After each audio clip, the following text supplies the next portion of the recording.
Next week, Alberta becomes the center of global attention. From June 15th to 17th, Kananaskis will host the 51st G7 Leaders Summit. It's a gathering of the world's most powerful democracies, and it includes Canada under Prime Minister Mark Carney, who now, under his new leadership, is also the president of the G7 this year, leverages this presidency to shape global policy and Canada's future. But what exactly is the G7? Many commenters and Canadians have asked, what even is the G7 and why is Canada hosting? And what's really at stake for everyday Canadians like myself? Well, today we're going to actually unpack that for you and the summit's meaning overall and why this isn't just another media photo op. So let's go. Welcome to Bakes on Things. Welcome back to Bakes on Things. Absolutely thrilled to have you here this weekend. And we are going to talk all G7 because, hey, it starts on Monday, so why wouldn't we? And why does it even exist, by the way? Well, the Group of Seven is an informal coalition of advanced democracies that includes Canada, the United States, the United Kingdom, France, Germany, Italy, and Japan. And alongside the European Union, leaders gather annually to coordinate on global economic policy, security threats, digital transformation, climate, and humanitarian initiatives. Although some critics do argue that the G7 has dwindling influence, particularly with the expanded G20 and rising powers like China having more power in all of this, the summit does remain a symbolic and strategic opportunity, in particular for countries like Canada.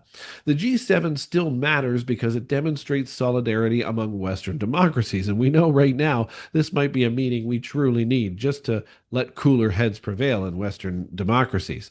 Setting the stage, of course, for collective action as well, even if at times it boils down to just simply declarations, no actual action, and not any treaties. But hey, here we are and we're hosting, right? So why is Canada hosting? That might be a good question as well, because it's going to cost taxpayer money. And why Alberta? Well, this year marks Canada's seventh time hosting the G7, with Kananaskis standing in as the venue chosen for its rugged beauty and hard to access location, which, by the way, makes it very ideal for high security. Mark Carney's government has focused an agenda on this and on three priorities under their presidency of the G7.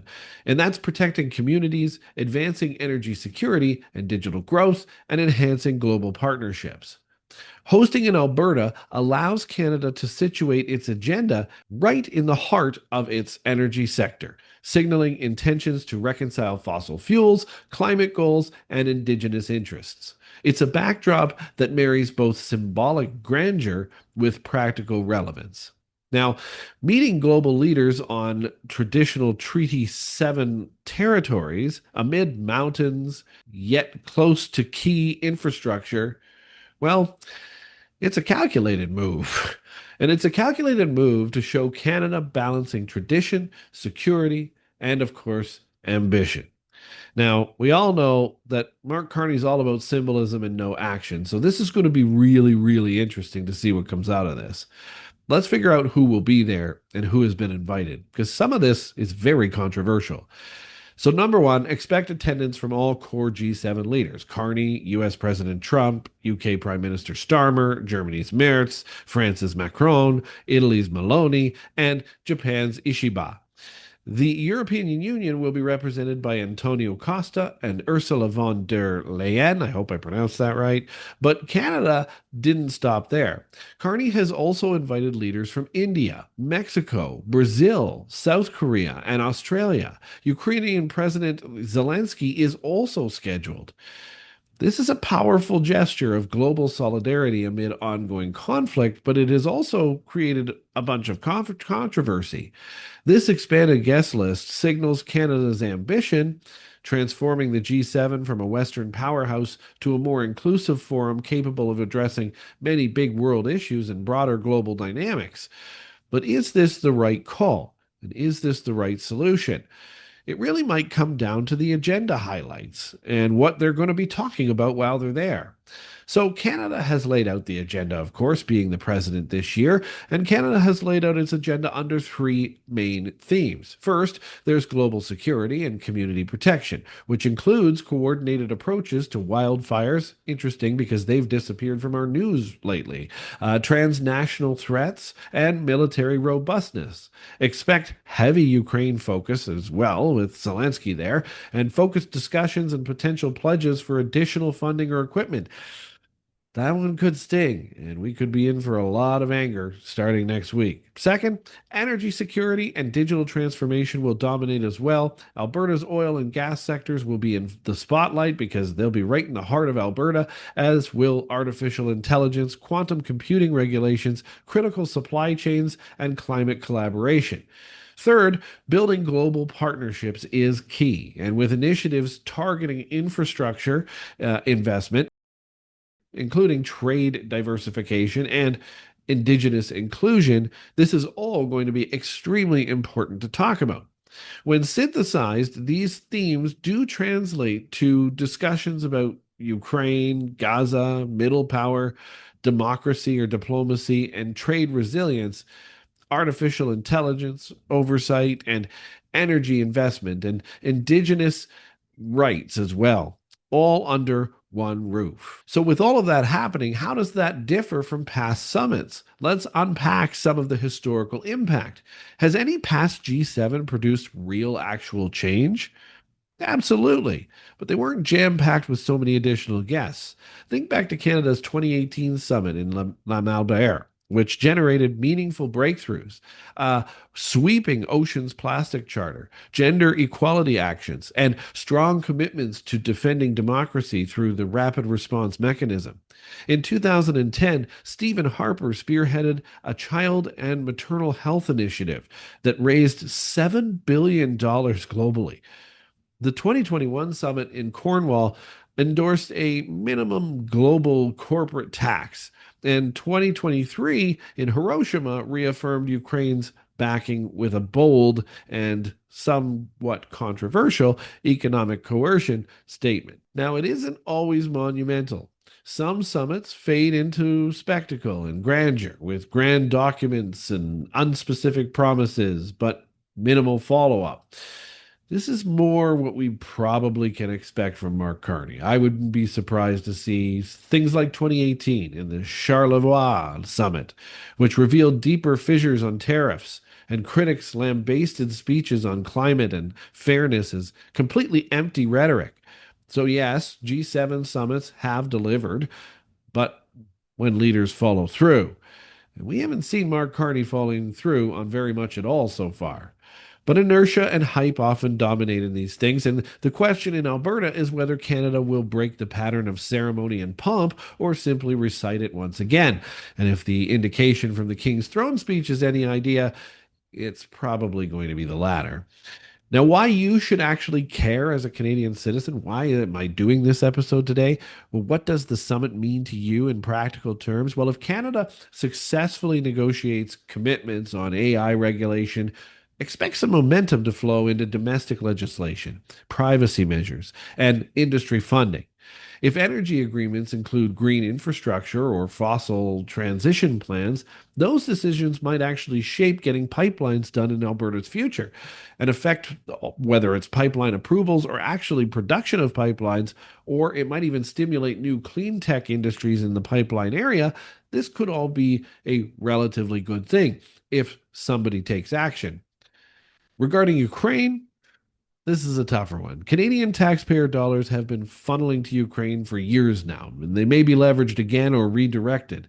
Pledges at G7 often result in budget allocations and parliamentary debate for foreign aid, and I'm not sure we get parliamentary debate ever with this government. Trade agreements could translate into tariff relief or new export agreements and routes, meaning more jobs and cheaper goods for Canadians. But again, so far, we haven't seen action. Conversely, if agreements pass without accountability and nobody's checking in on that action, the summit may prove just cosmetic, a giant waste of taxpayer money again, leading to little tangible change. That matters because Canadians deserve active governance, not quiet diplomacy dressed up in cameras. So, how, as citizens, do you watch out for this? What is it you should be watching for in your headlines? Because you know the mainstream media is going to play it up as a resounding success. So, leading into the summit, expect coverage around Modi's attendance first.